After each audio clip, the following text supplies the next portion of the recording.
एक बिंदी बनाने का फैक्ट्री था, तो उसका हम लोग जॉब वर्क किया करते थे when I was at the age of 10। Graduation मेरा खत्म हुआ और हम लोग तो हॉलीडे पे से गोवा गए थे और तभी हर्षद मेहता का क्रैश चालू हुआ और सडनली मेरा जो बोरोड मनी था वो सडनली जीरो हो गया। ट्रेडिंग का जर्नी जो है वो इतना आसान नहीं है। तो आपका लाइवलीहुड ट्रेडिंग पे अगर डिपेंडेंट है तो it's a very very difficult journey. Second source of income होना बहुत जरूरी है। मेरे हाथ के नीचे ट्रेन किए हुए ट्रेडर्स देखे जो प्रॉपर्टी लिए जा रहे थे, लेकिन जब खराब समय आया तभी वही प्रॉपर्टी, एक प्रॉपर्टी के बाद दूसरी प्रॉपर्टी बेच भी रहे थे। At one point of time in 2006-7 I was managing 125 traders. मेरे को समझ में आया कि ट्रेडर के माइंड में क्या चलता है। हेलो दोस्तों, मैं Rakesh Pujara, compounding wealth advisors founding partner. मेरा जन्म मुंबई में ही हुआ था। मैं गुजराती फैमिली से हूँ और मेरे पिताजी और माताजी भी गुजराती है। मेरे पिताजी ऑर्फन थे, उन्होंने ऑर्फनेज में अपना काफ़ी कुछ अपब्रिंगिंग उनका हुआ और फिर राजकोट से यहाँ बॉम्बे आए। अपना जो यहाँ कपड़ा मार्केट है बॉम्बे में, वहाँ पर उन्होंने गुजराती अकाउंट्स लिखना चालू किया। सो बहुत ही सोबर बैकग्राउंड था, फाइनेंशियली ओके बैकग्राउंड था। घर बहुत छोटा था और मेरे साथ मेरे भाई बहन, मेरी बड़ी बहन है, मेरा बड़ा भाई है, वो भी थे। तो हम एक छोटे से घर में करीबन 5 या 6 मेंबर रहते थे और at a very young age, around 10 years, we realise that family resources are not good enough to run our monthly this thing. That is where at the age of 10 we started earning, okay, as a family, me, my brother, my sister. तो यहाँ पर काफ़ी कुछ छोटी छोटी industry है बॉम्बे में। एक बिंदी बनाने का फैक्ट्री था, तो उसका हम लोग जॉब वर्क किया करते थे when I was at the age of 10। तो मैं, मेरा भाई और बहन मिलके काफ़ी कुछ वीकेंड्स में काम करते थे। तो महीने का कुछ जो भी डेफिशिएंसी होता था वो हम लोग वहाँ से मीट कर लेते थे and we were having fun also. काफ़ी यंग एज में समझ में आ गया कि जो भी हम्बल बैकग्राउंड है या जो भी पॉवर्टी का जो बैकग्राउंड है उससे बाहर निकलना है तो आपको अच्छे से पढ़ाई करना पड़ेगा, क्योंकि बिजनेस के लिए कैपिटल तो था नहीं। तो ओनली ऑप्शन लेफ्ट वॉज कि आप अच्छे से पढ़ाई करो और अच्छे से मार्क्स लाओ, अच्छी कॉलेज में जाओ और आगे जाके अच्छा एक जॉब ले। ये इनिशियल थॉट प्रोसेस रहा। तो इसीलिए मैंने कभी पढ़ाई को इग्नोर नहीं किया, उसको बहुत ही सिंसियरली किया। मेरा अकाउंट्स, मैथ्स, इंग्लिश काफ़ी बेटर था और मैं काफ़ी मेहनत भी करता था। और तभी तो ट्यूशन वगैरह भी नहीं थे, अफोर्ड नहीं कर पाते थे, तो ट्यूशन भी नहीं करते, तो काफ़ी सेल्फ स्टडी रहा। तो फिर मैंने बीकॉम किया, उसके बाद ICW भी किया। जब मैं बीकॉम कर रहा था मैं 1991 में, तभी हर्षद मेहता का तेजी चालू था और काफ़ी मार्केट में हवा चल रही थी। काफ़ी मीडिया में, न्यूज़पेपर में रोज़ शेयरों के भाव बढ़ रहे थे, तो काफ़ी हल्ला गुल्ला था। तो काफ़ी डिस्कशन होता था। Bombay being the stock market destination here, तो ये बॉम्बे में स्टॉक मार्केट का कल्चर पहले से ही था। तो हमारे कॉलेज में भी हमारे काफ़ी फ्रेंड्स स्टॉक मार्केट में इन्वेस्ट करना चालू किए, ट्रेडिंग करना चालू किए एंड तभी मुझे पता चला कि भाई ऐसे भी पैसा बनाया जा सकता है। तो तभी कुछ अकल तो था नहीं ज़्यादा। 91 में I was around 20 years old और स्टॉक में कैसे कंपनी क्या होता है, कैसे पैसे बनता है, वो इतना ज़्यादा समझ नहीं था। कॉमर्स बैकग्राउंड था तो इतना समझ में आता था कि जॉन स्टॉक कंपनी होता है, उसका लिस्टिंग होता है, भाव रोज़ ऊपर नीचे होते हैं, लेकिन क्या बेसिस पे भाव ऊपर नीचे होते हैं और कभी लेना चाहिए, कभी बेचना चाहिए, ये अकल नहीं था। लेकिन एक हम्बल बैकग्राउंड से बाहर निकलने का जो अर्ज था, उसके कारण मुझे लगा कि ये थोड़ा आसान रास्ता है, फटाक से हम थोड़ा कमा लेंगे और कुछ पैसा बना लेंगे। तो इसके चलते मैंने कुछ मार्केट से पैसा बोरो किया, मेरे रिलेटिव से पैसा बोरो किया, ब्याज पे लिया, इन्वेस्ट कर दिया स्टॉक मार्केट में। ग्रेजुएशन मेरा खत्म हुआ और हम लोग तो हॉलीडे पे से गोवा गए थे और तभी हर्षद मेहता का क्रैश चालू हुआ। तो तभी ये जो पैसा लगाया था वो लिवरेज था, वो भी अकल नहीं था कि इसको लिवरेज बोलते हैं। सब वायदा बाजार बोलते थे। तो वायदा बाजार में 5x 6x लिवरेज पे ये पैसा लगाया था और मार्केट 10%, 15%, 20% जब गिरता है तभी अब 5x लिवरेज हो तो आपका कैपिटल जीरो हो जाता है। तो वो भी मेरे साथ भी हुआ। मेरे दोस्तों ने भी काफ़ी इसमें नुकसान किया, मैंने भी किया और सडनली मेरा जो बोरोड मनी था और वो सडनली ज़ीरो हो गया। उसके लिए फिर अलग अलग जॉब करना पड़ा। 92 से लेके 99 तक मैंने अलग अलग जगह पे 5-7 जगह पे मीडिया में काम किया, मैंने डायमंड इंडस्ट्री में काम किया, मैंने एक्सपोर्ट हाउस में काम किया और ब्रोकर के उधर भी काम किया 94 में। तो जैसे जैसे सैलरी बढ़ता गया वैसे एक्सपोजर भी बढ़ता गया, इनकम भी बढ़ती गई और जो पुराना कर्जा था धीरे धीरे चुकाने को मुझे करीबन 10 साल लग गए। कभी फैमिली को मैंने दिक्कत नहीं आने दिया। जो भी दिक्कत आया वो सब मैंने दिक्कत अपने पर्सनल लेवल पे सॉल्व किया। उनको कभी रियलाइज़ नहीं कराया कि मुझे कोई फाइनेंशियल डिफ़िकल्टी या कभी जो भी डिफ़िकल्टी आया वो मैंने सॉल्व किया। और बाद में जब भी ऐसा मैंने सोचा कि ज़्यादा रिस्क नहीं लेना चाहिए, नहीं तो फैमिली डिफ़िकल्टी में आ सकती है, तभी मैंने रूट ऐसा लिया कि भई एक फ़िक्स इनकम हो, उसमें से जो पैसा बचता है उसको आप धीरे-धीरे इन्वेस्ट करो, उसमें से आप ट्रेडिंग करो। और 1999 में थोड़ा टर्न अराउंड आया मेरी लाइफ में, जब भी मैंने नमन सिक्योरिटीज़ करके एक बॉम्बे बेस्ड ब्रोकर है, उसको मैंने जॉइन किया। मैंने वहाँ जॉइन किया था अकाउंट्स हेड थे, क्योंकि मैं प्रोफेशनली क्वालिफाइड हूँ। तो वहाँ पर मैंने as a finance manager join किया। लेकिन जब भी मैंने टर्मिनल को नज़दीक से देखा लाइव, तभी ऑनलाइन टर्मिनल तो 94 से आ गए थे। तभी मुझे ऐसा लगा कि यहाँ से भी पैसा बनाया जा सकता है। और तभी ज़माना था कि भई एनएससी और बीएससी का सेटलमेंट थोड़ा अलग-अलग चलता था। एनएससी का सेटलमेंट ट्यूसडे तक था और फ्राइडे को बीएससी का सेटलमेंट था। तो उसमें प्राइसेस डिफरेंस चलते थे, उसको बदला बोलते थे। आप फ्राइडे को वहाँ जो भी आपका पोजीशन खड़ा है स्क्वायर करके आप एनएससी पे चले जाओ, और ट्यूसडे को एनएससी पे स्क्वायर करके बीएससी पे चले जाओ। तो ये डिफरेंस जो था उसको आर्बिट्राज बोलते थे, और उसमें पैसा लगा के आप सेफ पैसा बना सकते थे। क्योंकि मैंने एक बार पैसा खोया था 92 में, तो अभी मैंने थोड़ा सेफ रुक लिया कि भाई अभी आर्बिट्राज करते हैं, भले थोड़ा पैसा कम मिलेगा लेकिन श्योर पैसा मिलेगा। फिर मैंने वापस पैसा बोरो किया मार्केट से, ब्याज पे पैसा उठाया और ये आर्बिट्राज में पैसा लगाया। हालांकि आर्बिट्राज करने में खुद नहीं बैठता था, हमारे ऑफिस के डीलर करते थे, अलॉन्ग साइड अदर क्लाइंट्स मेरा पैसा भी मैंने लगाया। तो अभी वो ज़माने में रिस्क फ्री रिटर्न वीकली 2% छूटता था। अभी केतन पारिक का तेजी चालू था, .com बबल जिसको बोलते हैं, बाद में बस्ट हुआ वो। तो तभी भी हर वीक का 2% आप कमा सकते थे आर्बिट्राज से, मतलब प्राइस डिफरेंस से। यहाँ 100 रुपये में आ रहा है, वहाँ 102 रुपये में बिक रहा है, और 2 रुपये आपका घर पे, आपको 100 रुपये का इन्वेस्टमेंट करना है। और ये हर वीक टू हर वीक ये पैसा घूमता था। तो पैसा काफ़ी तेज़ बनने लगा और काफ़ी ज़्यादा बनने लगा। मैंने सोचा कि why not play both the side of the market, long and short, कि काफ़ी टाइम तो मंदी भी रहता है, तो मंदी में भी पैसा कमाना ज़रूरी है, तो अपन बेच के भी पैसा कमा सकते हैं। फॉर्चुनेटली इंडिया में स्टॉक फ्यूचर्स मार्केट है, इंडेक्स फ्यूचर्स मार्केट है, जहाँ आप बेच के भी काम कर सकते हो, लेके भी काम कर सकते हो, और ऑप्शन मार्केट भी है जहाँ पर भी आप स्ट्रैटेजी बना के भी काम कर सकते हो। तो पहले मैंने long short futures, stock future का स्ट्रैटेजी बनाया, जिसमें हाई बीटा सब, जैसे रिलायंस कैपिटल हुआ, रिलायंस इंफ्रास्ट्रक्चर हुआ, यूनिटेक हुआ, वहाँ सब मैं लॉन्ग शॉर्ट करता था। सून ऐसा डिस्कवर किया कि जब भी मार्केट ख़राब होता है, लोगों का पोर्टफोलियो नीचे जाता है, तभी शॉर्ट्स में पैसा बन सकता है। अगर आपका पोर्टफोलियो नीचे जा रहा है और शॉर्ट्स से पैसा बन रहा है, तो आपका ओवरऑल कैपिटल काफ़ी प्रोटेक्ट हो सकता है, और उसमें आपको शायद इनकम भी हो सकता है अगर आप पोर्टफोलियो होल्ड नहीं कर रहे हो। एज ए ट्रेडर जनरली मंदी में कोई पोजीशन होल्ड नहीं करता है, तो अगर आपका लॉन्ग साइड कोई पोजीशन नहीं है और आप शॉर्ट साइड में पैसा कमा रहे हो, तो आपका कैश फ्लो भी अच्छा हो सकता है। और ये सब प्रोसेसेस मैंने रूल ड्रिवन कर दिया कि मुझे डिस्क्रिशनरी ट्रेडर पे डिपेंड नहीं रहना है, क्योंकि डिस्क्रिशनरी ट्रेडर क्या है, कभी कमाते हैं कभी लॉस करते हैं, तो कंपनी उस पर डिपेंड नहीं रह सकता है। तो एक कंपनी को स्टेडी कैश फ्लो देने के लिए मैंने rule based and verifiable models बनाना चालू किया कि भाई पैसा बना तो क्यों बना, कैसे बना, क्या रूल से बना, कौन से स्टॉक में बना, उसका पूरा क्या स्लिपेजेस आया, और मॉडल्स क्या प्रॉफिट दिखा रहे हैं और एक्चुअल प्रॉफिट कितना बना है। वो मैंने 2012-13 से वो जर्नी चालू किया धीरे धीरे। सेमी ऑटोमेटिक एल्गोरिदम यूज किया कि भाई जो रूल्स बेस्ड से वो सिग्नल्स ऑटोमेटेड आते थे, और एग्जीक्यूशन जो था वो मैनुअल किया जाता था। मैं धीरे धीरे उसको सारा प्रोसेस मैंने ऑटोमेटेड किया। तो वहीं से मेरा लॉन्ग शॉट का भी जर्नी चालू किया। और इन्वेस्टिंग का मैंने पहला मॉडल बनाया 2016-17 में, मोमेंटम इन्वेस्टमेंट लॉन्ग टर्म करके एक मॉडल था, मिल्ट करके हमारा मॉडल अभी भी चलता है स्मॉल केस पे। वो मॉडल इंस्पायर था एक बहुत ही वर्ल्ड फेमस ट्रेडर है निक राज, उसका मैंने एक बुक पढ़ा अनहोली ग्रेल्स, और वहाँ मैंने देखा कि अगर systematically rule based price action based भी आप इन्वेस्टमेंट कर सकते। So it was a new discovery for me, और मैंने वो मॉडल बनाया 2016 में।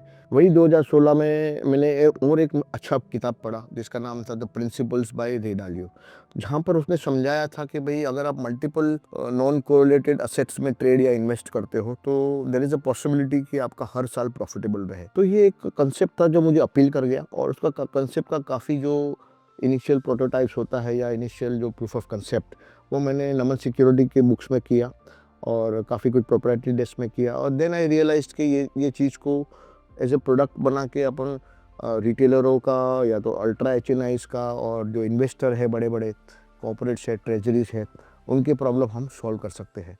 That is where I realize के why not from my own company and start rolling all this algorithms here, and that is where my entrepreneur journey started.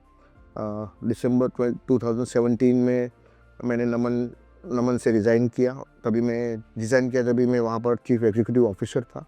और जनवरी 2018 से मेरा company मैंने फॉर्म किया, कंपाउंडिंग वेल्थ एडवाइजर्स LLP। सबसे पहला मैंने काम किया सेबी लाइसेंस एक्वायर किया, रजिस्टर इन्वेस्टमेंट एडवाइज़र का। बैक देन कोई लाइसेंस एक्वायर नहीं करता था, लेकिन I believe in compliance and I want to be compliant all the time. So मैंने सबसे पहले लाइसेंस लिया and I started developing long shot model, और started offering my advice to lot of prop desk, lot of HNIs and all that. And धीरे धीरे एक strategies बनता गया, एक प्रोडक्ट बनता गया। और करीबन लास्ट 7-8 साल में हम लोग ने सैकड़ों, if not more than that, सैकड़ों स्ट्रेटजीज बनाई और काफ़ी स्ट्रेटजीज लाइव करी, काफ़ी फॉरवर्ड टेस्टिंग करी। उसमें से कुछ स्ट्रेटजी हम लोग ने रोल बैक भी करी, जो नहीं लग रहा था कि नहीं चलेगी या लॉस मेकिंग स्ट्रेटजीज है। तो ये चर्न करते करते लास्ट 7-8 साल में हमारे पास एक पूरा एक स्टॉकिंग ट्रेड आप बोल सकते हो स्ट्रेटजीज़ का, आप बोल सकते हो अमेजन ऑफ स्ट्रेटजीज़ बोल सकते हो कि एक बड़ा सा जंगल है हमारे पास स्ट्रेटजीज़ का, जो इन्वेस्टिंग स्ट्रेटजीज़ भी है, जो ट्रेडिंग स्ट्रेटजीज़ भी है, और जो डिस्क्रिशनरी ट्रेडर को भी काम आ सके ऐसी स्ट्रेटजीज़ भी है। तो ये प्रोडक्ट बनाते बनाते देन आई रियलाइज्ड कि भाई रिटेलरों को ये प्रोडक्ट की काफ़ी ज़रूरत है। इन्वेस्टमेंट साइड में हम लोग ने सबसे पहला एक करीबन 6 बास्केट्स बनाए जो कम्प्लीटली रूल ड्रिवन थे, और वो प्योरली इन्वेस्टमेंट थे और purely based on price action थे। तो I am a believer of data, I am a believer of quant investing, I am a believer of algorithm trading. So वही concept को आगे लेके जाके हम लोग ने 6 बास्केट हम लोग ने लॉन्च किए स्मॉल केस के प्लेटफॉर्म पे 22 मार्च 2023। सो इनिशियल आइडिया ये था कि भाई हम जो सोचते हैं वो दुनिया को भी हम डिलीवर करें और उनको बताएं कि भाई ऐसा पॉसिबल है, और इन्वेस्टिंग जर्नी इतना रूल बेस हो सकता है, प्राइस एक्शन बेस पे भी इन्वेस्टमेंट हो सकता है, खाली ट्रेडिंग नहीं। तो जब भी हमारा बास्केट लॉन्च हुआ तो मेहनत काफ़ी करनी पड़ी लोगों को अवेयरनेस करने के लिए, बास्केट को सब्सक्राइब कराने के लिए और लोगों को समझाने के लिए कि ये ऐसा भी पॉसिबल है। लेकिन धीरे धीरे लोग समझने लगे, और फॉर्चुनेटली ऐसा हुआ कि हम लोग ने लॉन्च किया मार्च 2023 में। वहाँ मार्केट का बॉटम बना और एक बहुत ही अच्छा 9 से 12 महीने का एक अच्छा रन मिला 2023-24 में। तभी से मेरा एक ट्रेडर का जर्नी इंक्लूसिवनेस चालू हुआ। ये कुछ दौर चला, 1-1.5 साल दौर चला। बाद में रेगुलेटरी चेंजेस आए और यूनिफॉर्म सेटलमेंट आ गया, मतलब NSE का और BSE का सेटलमेंट एक साथ में आ गया। तो उसके कारण क्या हुआ, जो इजी पैसा था, जो सेफ पैसा था, वो बनना बंद हो गया, क्योंकि जो यूनिफॉर्म सेटलमेंट होने के कारण प्राइस में डिफरेंस बचा ही नहीं, और अगर प्राइस में डिफरेंस नहीं बचा तो आप कैसे कमाओगे। तो ये बहुत शॉर्ट स्पेल रहा अच्छा पैसा कमाने का, लेकिन उसमें काफ़ी कुछ पैसा मैं कमा चुका था, तो मेरा कर्जा वर्जा सब ज़ीरो हो चुका था। एंड बाय दैट टाइम छोटे घर से थोड़ा बड़े घर में, बाद में 2004 में उससे बड़े घर में, 2015 में उससे बड़े घर में, ऐसा ऐसा धीरे धीरे अपना जर्नी आगे चलता गया। तो मार्च 99 से मैं लगभग दिसंबर 2017 तक नमन सिक्योरिटीज़ में जॉब किया मैंने। जब भी मैंने जॉब छोड़ा तभी मेरा डेजिग्नेशन था CEO। 20 साल के दरमियान मैंने वहाँ पर एक अच्छा सा प्रोप्राइटरी डेस्क खड़ा किया, एक अच्छे से जो डिस्क्रिशनरी ट्रेडर थे उनको ट्रेन किए, उनको पैसा बनाना सिखाया, और डेस्क जो बिल्कुल ज़ीरो था, क्योंकि यूनिफॉर्म सेटलमेंट बंद हो गया तो कुछ कमाने का दूसरा ज़रिया नहीं था। तो जॉबिंग और BTST जिसको बोलते थे, आज लो और कल बेचो, बाय टुडे सेल टुमारो, वो पूरा डेस्क चालू किया। इंट्राडे जॉबिंग चालू किया, FNO में जॉबिंग चालू किया। तो ये पूरा डेस्क हम लोग ने बनाया, एंड बनाते बनाते लोग बढ़ते गए, और at one point of time in 2006-07 I was managing 125 traders, जिनको हम कंपनी अकाउंट में उनको कैपिटल प्रोवाइड करके उनसे ट्रेडिंग करवाते थे, उनको ट्रेनिंग देते थे, एंड उनको अच्छा खासा कॉम्पनसेशन भी ये चीज़ करने का उनको मिलता। तो ये करीबन 19-20 साल मेरा टेन्योर रहा। कंपनी का, इंडस्ट्री का, कंट्री का, जियोग्राफिकल इश्यूज़, वो प्रॉब्लम्स आपको समझते हैं, और बाद में सेक्टर एनालिसिस करना है, ये करना, वो करना, कौन से स्टॉक में पैसा डालूँ, कभी डालूँ। तो ये काफ़ी कुछ प्रॉब्लम इन्वेस्टिंग साइड पे थे। सिमिलर प्रॉब्लम ट्रेडिंग साइड पे भी थे कि भाई ट्रेडर काफ़ी डिसिप्लिन नहीं रह पाते थे, रैंडम ट्रेडिंग कर लेते थे, पोजीशन साइजिंग रैंडम कर लेते थे, तो कभी अच्छा खासा पैसा बन भी जाता था और अच्छा खासा बना हुआ पैसा लॉस भी हो जाता था। सो एज ए ट्रेडर मैंने जैसे बताया 2001-2 में हम लोग ने पहले मैंने आर्बिट्राज काफ़ी किया, कैश फ्यूचर बोलो या एनएससी टू बीएससी बोलो, काफ़ी मैंने आर्बिट्राज किया। और एक्टिव ट्रेडिंग जो बोल सकते हो, जो जिसमें काफ़ी रिस्क होता है, वो मैंने 2006 से चालू किया। बाय 2006 मेरे पास सफिशिएंट बैंक बैलेंस था कि मैं रिस्क ले सकता था। Plus by that time I had reach that seniority positions के I had that liberty of an extra time where traders are working for us and we are making money, and I had that sufficient time कि जहाँ मुझे business side को ज़्यादा नहीं देखना पड़ रहा है और मैं एक्चुअली स्क्रीन पे बैठ के ट्रेड कर सकता हूँ। तो तभी मैंने 2006 में चालू उपला बोलते हैं गुजराती में उसको, और इंग्लिश में उसको BTST बोलते हैं, बाय टुडे सेल टुमारो। तो 2006-7 में BTST मैंने चालू किया। मतलब आप 3 से 3.5 के बीच में जो स्क्रिप्ट बढ़ रहा है वो आप उसको ले रहे हो, दूसरे दिन सुबह आके बेच रहे हो, वही प्रोसेस आप कंटिन्यू कर रहे हो, तो उसको BTST बोलते हैं। प्लस इंट्राडे में जो मूव आता है उसको आप ट्रेड कर रहे हो, तो इसको स्क्रीन बेस्ड ट्रेडिंग, बेसिकली आप स्क्रीन देख के ट्रेड कर रहे हो। कुछ स्कैन चल रहे हैं, वो स्कैन देख के, डेटा देख के ट्रेड कर रहे हो, लेकिन डिस्क्रिशनरी वे में कर रहे हो, जिसमें कोई फिक्स रूल नहीं है, पोजीशन आएगी के कुछ रूल नहीं है। तो वैसे मैंने काफ़ी कुछ किया। फिर 2007-8 के बाद मैंने ऑप्शन में भी काफ़ी ट्रेडिंग किया। मैं ट्रेडिंग क्यों करता था? मैं ट्रेडिंग इसके लिए करता था क्योंकि मेरे को समझ में आया कि ट्रेडर के माइंड में क्या चलता है, वो ट्रेडिंग से कैसे पैसा बनता है, उसको एक बिजनेस मॉडल में कन्वर्ट करके कंपनी के लिए रोल आउट करे। तो 2008, 9, 10 में, 11 में, 12 में मैंने ऑप्शन का डेल्टा डेस्क भी चलाया, जो उसको डेल्टा न्यूट्रल डेस्क बोलते हैं, और अभी तो काफ़ी पॉपुलर हो चुका है वो कंसेप्ट। तो 2009-10 में मैंने डेल्टा डेस्क चलाया और काफ़ी टीम रिक्रूट किए, और तभी तभी तो वॉलेटिलिटी 40%, 50%, 60%, 80%। 2008-9 में तो मैंने 85% विक्स भी देखा हुआ है, और 65 का विक्स, 55, तो मतलब काफ़ी मोटे प्रीमियम हुआ करते थे और काफ़ी आराम से पैसा बनता था। तो ये मार्केट हमेशा पैचेस में कुछ साल में फ्री जैसा पैसा देता है। जैसे अभी सिल्वर का मार्केट फ्री पैसा दे रहा है, आप फिजिकल बेच दो, MCX में ले लो, उसको डिलीवरी में कन्वर्ट कर लो, आपका 10% बन रहा है अभी within 2 months, and you are not taking any risk. तो ये मार्केट हमेशा ऐसा अपॉर्चुनिटी देता है। वो अपॉर्चुनिटी मिलने तक आपको जिंदा रहना है, और वो अपॉर्चुनिटी जब भी आए तो उसको स्पॉट करना है और उसको कन्वर्ट करना है पैसे में। और जैसे जैसे आपका जर्नी बढ़ेगा, आपका कैपिटल साइज बढ़ेगा, तो ये अपॉर्चुनिटी का वैल्यू बहुत बड़ा हो जाता है। आज 10% 2 महीने में रिस्क फ्री बनाना इन सिल्वर मार्केट, वो ट्रेड अभी चालू है when I am recording this. तो ये मार्केट आपको हमेशा ऐसा अपॉर्चुनिटी तो देगा और आपका पैसा तो बनेगा, लेकिन अपॉर्चुनिटी का इंतजार करना बहुत ज़रूरी है। तब तक पेशेंटली राह देखना ज़रूरी है, और तब तक इतना नुकसान नहीं कर लेना कि आपका कैपिटल ख़त्म हो जाए। ये एक मेरे लिए भी लेसन रहा, और लोगों के लिए भी लेसन है कि भाई आपको इंतज़ार करना चाहिए अपॉर्चुनिटी का, और अपॉर्चुनिटी के लिए पीछे नहीं भागना चाहिए, है ना। तो ऐसी अपॉर्चुनिटी बार बार आएगी, और आपके आपके जीवन में भी आएगी, मेरे जीवन में भी आई। एक मिडिल क्लास आदमी को कंटिन्यूस डिसरप्शन होता है ये कंपाउंडिंग में, उसके कारण उसका वेल्थ बनने को बहुत टाइम लगता है, क्योंकि कंपाउंडिंग का एक रूल ये है कि आपको उसको अनइंटरप्टेड रखना चाहिए। तो एक फर्स्ट जनरेशन है, उसको ये ग्राइंड से गुजरना ही पड़ता है कि उसको अपने खर्चे भी करने हैं, अपने लिए घर भी लेना है, अपना शादी भी करना है, अपने बच्चों को भी पढ़ाना है, और पैसा बचाना भी है, वो पैसे से रिस्क भी लेना है और पैसा भी बनाना है। और ऐसा नहीं है कि वो पैसे से आप रिस्क ले रहे हो तो हर बार पैसा बनेगा, पैसा आपका नुकसान भी हो सकता है, लेकिन जो अंडरलाइन बिलीफ के साथ काम करता है, जो फेथ के साथ काम करता है, उससे बाहर निकल ही जाता है। तो मेरा ये मानना है कि अपने आप को बैक करना, ऑप्टिमिस्ट एटीट्यूड रखना, और होप्स को हमेशा अलाइव रखना, अगर ये कंटिन्यूस करोगे तो एक आम आदमी भी एक बड़ा वेल्थ क्रिएशन कर सकता है ट्रेडिंग और इन्वेस्टमेंट जर्नी से। और उसमें फैमिली का सपोर्ट होना बहुत ज़रूरी है। तो मेरा फैमिली तो काफ़ी सपोर्टिव है, और अभी तो मेरा next generation which is my son is also in the same business. मेरी वाइफ भी इसमें हमें हेल्प करती है। तो हमारे फैमिली में तो एक कल्चर है, तो कोई ज़्यादा डिफ़िकल्टी नहीं आती है।